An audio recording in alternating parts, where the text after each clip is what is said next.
time guys, lumayo-layo muna tayo sa mga OLA dahil meron akong nakot na another online loan application lang din na downloadable din yung app nito sa Google Play Store as well as sa iOS or sa App Store natin, which is legit 100%.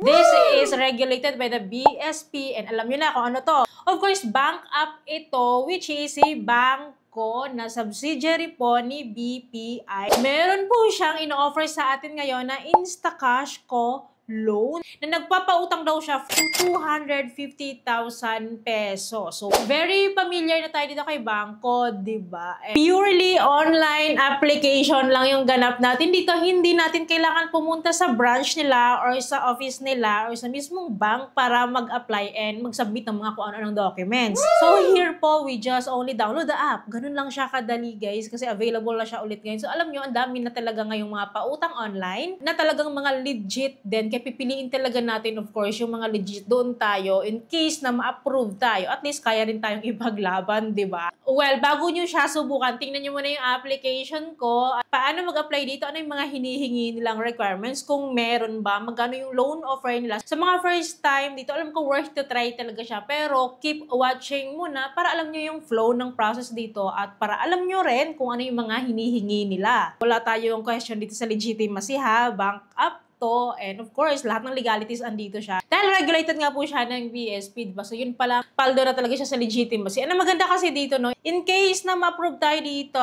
sa app po nila, so we have the choice din, no, to consult din. Hindi lang dito sa app mismo, kundi pwede natin puntahan mismo yung branch nila na malapit sa atin. Here sa amin, napakadami nun. So, bawat bayan, may bangko na branch dito malapit sa amin. Kaya kung may concern ako, at least, kung hindi siya masagot ng customer service na mismo dito, at least mapupuntahan ko sa branch nila mismo, di ba? Advantage yun. Pero upon application, dito muna tayo sa bahay lang. Well, dinownload ko po yung app, guys. So, open natin. And then, ito po agad yung bubungad sa atin. So, here po, kung meron na tayong account dito, we can log in here by using our username and password. Or we can use, of course, the biometric login. Pero, kung wala pa, guys, so ito yung mga choices. We can open a new account, apply for a loan, and then number 3 is register an account. So, ang pinili ko dito is apply for a loan. Kasi dito naman makakapag-register na rin tayo ng ating account dito. And then, guys, meron tayong dalawang choices dito na pwede tayong mag-loan. Negosyo ka loan or Instacash ko personal loan. So, ito po yung pa-personal loan pala ni Bangko Apo, no? So, meron din siyang other choices which is the negosyo ko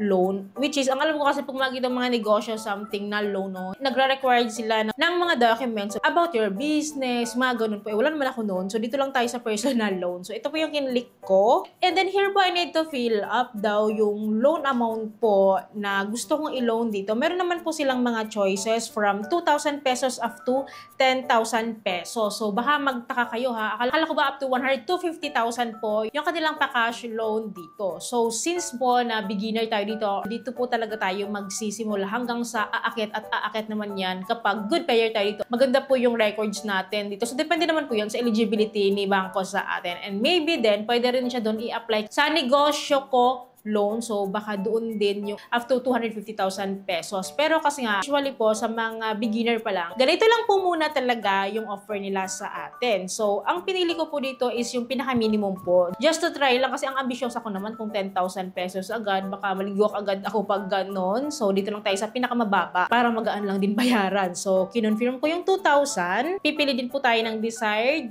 term, which is meron din silang choices dito from 7 days up to 3 months. Ang pinili ko po dito is 1 month lang. Yun kasi yung standard natin, di ba? Na kahit pa paano makapag-prepare tayo ng payment at hindi rin siya sobrang haba, hindi rin siya sobrang ikse. After that, pipili po tayo ng repayment frequency po. Kung weekly ba natin babayaran, by monthly ba, or twice a month, or one time. So, one time ko po pinili ito. So, confirm natin. And then, sa loan purpose po, wala naman pong maling sagot dito. So, pipili lang tayo ng isa po dyan. And, well, for me, I choose a tuition fee, no? Para reasonable talaga. So, anyways, after this one, next tayo. Here, guys, meron silang loan calculator. So, di ba, ang pinili kong loan amount is 2,000 pesos and then 1 month to pay. And then, guys, repayment frequency ko is one time. And then, lalabas po dito yung loan amortization amount ko. So, 2,200 daw yung babayaran ko for 1 month to pay. 2,000 yung loan amount ko, nadagdagan siya ng 200 daw yung babayaran ko for 1 month. So, lumalabas po na 10% of my loan amount, yun yung interest rate nila sa akin. So, medyo mataas siya, no? For the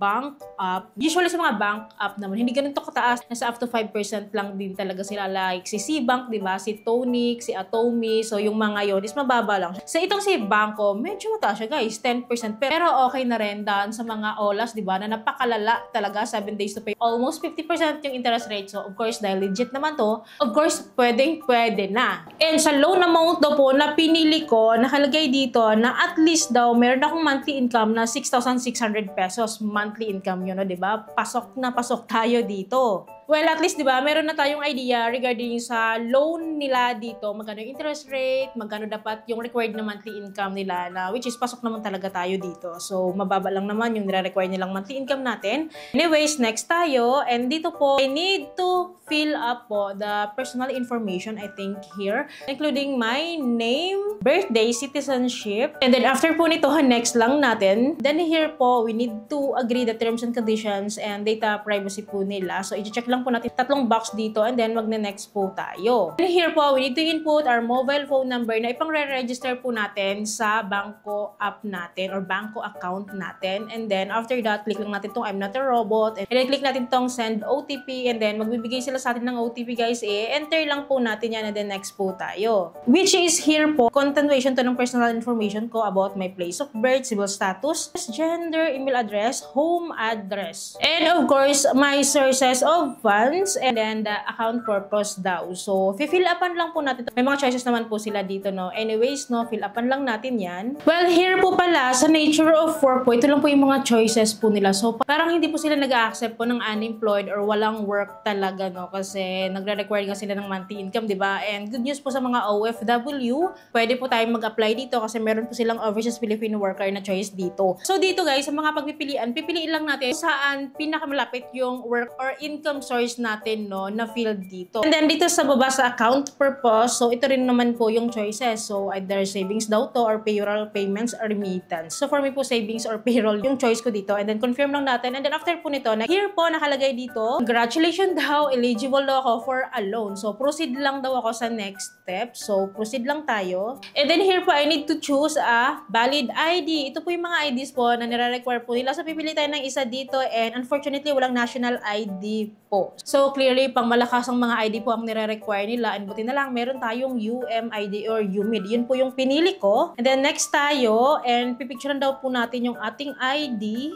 And right after, magsi-selfie tayo dito. And walang formal selfie verification dito, no? Kasi basta may na-detect lang nila na tao. So, yun na yun.